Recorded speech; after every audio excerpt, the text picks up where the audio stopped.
అమరావతిలో అంతర్జాతీయ విమానాశ్రయం కడితే విజయవాడ విమానాశ్రయం మూతపడుతుందా? ఇప్పుడు ఇదే ధర్మ సందేహం చాలామంది ఆంధ్రప్రదేశ్లో లేదా తెలుగు ప్రజల్లో నెలకొని ఉంది. దానిపైన కావాల్సినంత సోషల్ మీడియా స్టఫ్ కూడా సర్క్యులేట్ అవుతూ ఉంది. అయితే విజయవాడలో ఉన్నటువంటి ఎయిర్పోర్ట్ ఇప్పుడు బేగంపేట ఎయిర్పోర్ట్ ఎలా అయితే ఆపరేషన్లో ఉందో దానికంటే డబుల్ ట్రిపుల్ ఆపరేషన్స్ ఉండేటువంటి అవకాశం ఉంటుంది. ఎందుకంటే బేగంపేట ఎయిర్పోర్ట్ని కేవలం విఐపి మూవ్మెంట్ కోసం లేదా ఇతర రక్షణ అవసరాల కోసం మాత్రమే ఉపయోగిస్తున్నారు. మిగతా పార్ట్ అంతా కూడా శంషాబాద్ ఎయిర్పోర్ట్ చూస్తుంది. కానీ విజయవాడ ఎయిర్పోర్ట్కి సంబంధించి అది ప్యాసింజర్ ట్రాఫిక్ ఆపరేట్ చేసేటువంటి ఎయిర్పోర్ట్ కాబట్టి దాన్ని భవిష్యత్ అవసరాలకు తగ్గట్టుగా కూడా డిజైన్ చేస్తున్నారు కాబట్టి అది అలానే పనిచేస్తుంది. దానికి దాదాపుగా 60 కిలోమీటర్ల డిస్టెన్స్, విజయవాడ నగరానికి చూస్తే కనుక 40 కిలోమీటర్ల డిస్టెన్స్లో కొత్త ఎయిర్పోర్ట్కి సంబంధించినటువంటి చర్చలు ప్రస్తుతం జరుగుతున్నాయి. అయితే ఏది కూడా ఫైనల్ కాదు. ఇప్పుడు వస్తున్నటువంటి డ్రాఫ్ట్స్, డిజైన్స్ అన్నీ కూడా కొన్ని స్పెక్యులేషన్స్ కావచ్చు లేదా కొన్ని ప్రపోజల్స్ రూపంలో బయటకు వచ్చినటువంటి అంశాలు మాత్రమే అవుతాయి తప్పితే అది ఫైనల్ రిపోర్ట్ అని ఎక్కడా చెప్పడం లేదు. ఏడాది కిందట నేను చేసిన వీడియోస్లోనే చాలా క్లియర్గా ఫస్ట్ ప్రపోజల్ తాడికొండ అవతల వైపు అంటే పొన్నికల్లు, రావెల ఆ మధ్య ప్రాంతంలో వచ్చే అవకాశం ఉందని చెప్పి ఏడాది కిందట చేసిన వీడియోలు ఇప్పటికే ఉన్నాయి, యూట్యూబ్లో కావాలంటే చూడొచ్చు. ఆ తర్వాత వచ్చినటువంటి నివేదికలు ఫీల్డ్ స్టడీస్ ఆధారంగా నంబూరు సమీపంలో ఎయిర్పోర్టు గొల్లమూల దగ్గర ఏర్పాటు అయ్యేటువంటి అవకాశం ఉంది. అది ప్రైమరీ స్టడీ, అది సీఎం అబ్జర్వేషన్లోకి కూడా వెళ్ళింది. సీఎం గారు రివ్యూ చేసినటువంటి సందర్భంలో ఈ రిపోర్టు పైన పూర్తి స్థాయి భరోసా లేక మరొకసారి ఇతర ప్రాంతాలను కూడా పరిశీలించాలని సూచించారు. ఆ క్రమంలోనే ఇప్పుడు మరొకసారి రావెల ప్రాంతంలో ఎయిర్పోర్ట్కి సంబంధించినటువంటి ప్రతిపాదనలు బలంగా ముందుకు సాగుతున్నట్టుగా తెలుస్తుంది. దానికి ఎక్స్టెన్షన్గానే నేను ఇంకొక వీడియో చేస్తున్నాను. ఒకసారి మనం లొకేషన్స్ వైజ్గా చూసినప్పుడు అంటే ఓవరాల్ ట్రాఫిక్ సిస్టము లేదా ఓవరాల్ రోడ్ నెట్వర్క్ సిస్టమ్ని అమరావతిలో ఈ విధంగా డిజైన్ చేశారు. సో ఆ అంశాలను దృష్టిలో పెట్టుకొని చూసినప్పుడు రావెల అనేటువంటి ప్రాంతము ఔటర్ రింగ్ రోడ్డుకి అతి సమీపంలో ప్రస్తుతం కంప్లీట్ అవుతున్నటువంటి అమరావతి మాస్టర్ ప్లాన్కి కోతవేటు దూరంలో ఉన్నటువంటి ప్రదేశం. సో ఆ ఉద్దేశంతోనే అంటే రావెల ప్రాంతం ఇక్కడ కనిపిస్తుంది.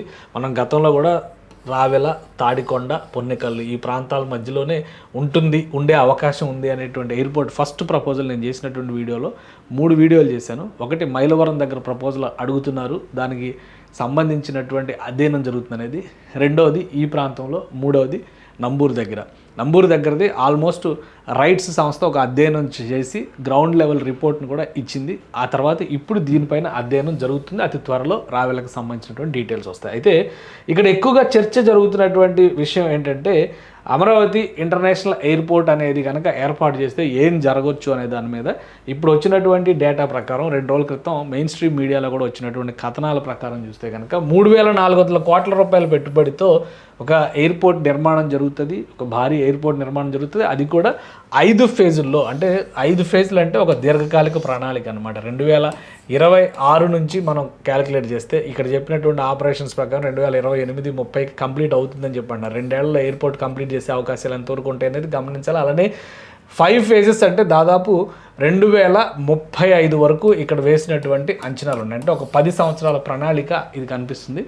శంషాబాద్ ఎయిర్పోర్ట్ ప్రారంభమైనప్పుడు కూడా దాదాపు ఇలాంటి స్థితే. 2001-2002లో భూసేకరణ అనేది జరిగింది.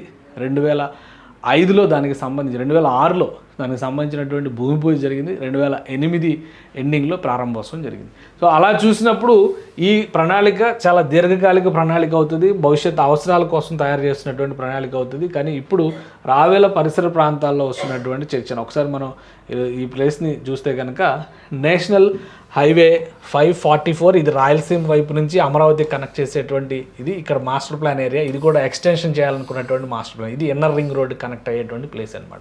మాస్టర్ ప్లాన్ కేవలం ఇక్కడ వరకు ఈ కలర్ ప్లేస్ ఏది ఉందో అక్కడ వరకే ఉంది. ఇప్పుడు సెకండ్ ఫేజ్ ల్యాండ్ పూలింగ్ జరుగుతున్నటువంటి ప్లేస్ అంతా ఈ ప్రదేశంలో ఉంది.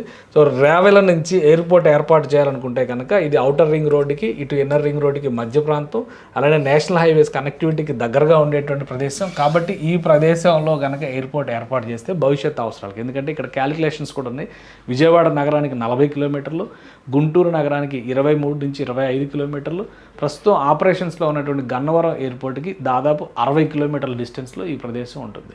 సో అందుకనే ఇది బుల్లెట్ ట్రైన్ వచ్చేటువంటి మార్గానికి సంబంధించి ఒక కనెక్టివిటీ వస్తుంది. ఈ ప్రదేశంలోనే అమరావతి రైల్వే లైన్, ఈ లైన్ అంతా అమరావతి రైల్వే లైన్ అనమాట, నిర్మించబోయేటువంటి రైల్వే లైన్. ఇక్కడ వస్తే రైల్వే స్టేషన్ ఇక్కడ వచ్చేటువంటి అవకాశం ఉంటుంది.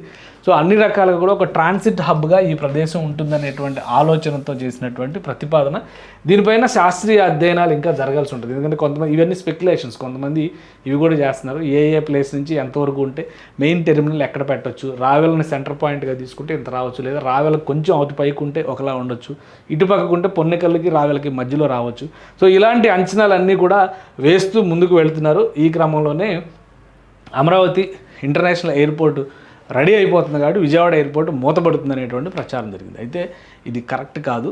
విజయవాడ ఎయిర్పోర్ట్ని మూసివేయడం లేదు. విజయవాడ ఎయిర్పోర్ట్ ఆపరేషనల్లోనే ఉంటుంది. ఇప్పుడు డబుల్ ఫ్లోర్ అంటే అరైవల్ డిపార్చర్కి సంబంధించి 2 స్టేర్స్తో నిర్మిస్తున్నటువంటి కొత్త టెర్మినల్ రెడీ అవుతుంది.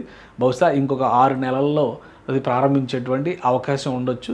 సో ఆ పనులు, ఆ విస్తరణ అనేది యథావిధిగా కొనసాగుతుంది. అమరావతిలో ఎయిర్పోర్ట్ నిర్మాణం అనేది ఫ్యూచర్ అవసరాలకు రీత్యా జరిగేటువంటి ప్రక్రియ అవుతుంది. ఎందుకంటే ఇప్పుడు ఢిల్లీలో 2 ఎయిర్పోర్ట్లు రెడీ అయినాయి.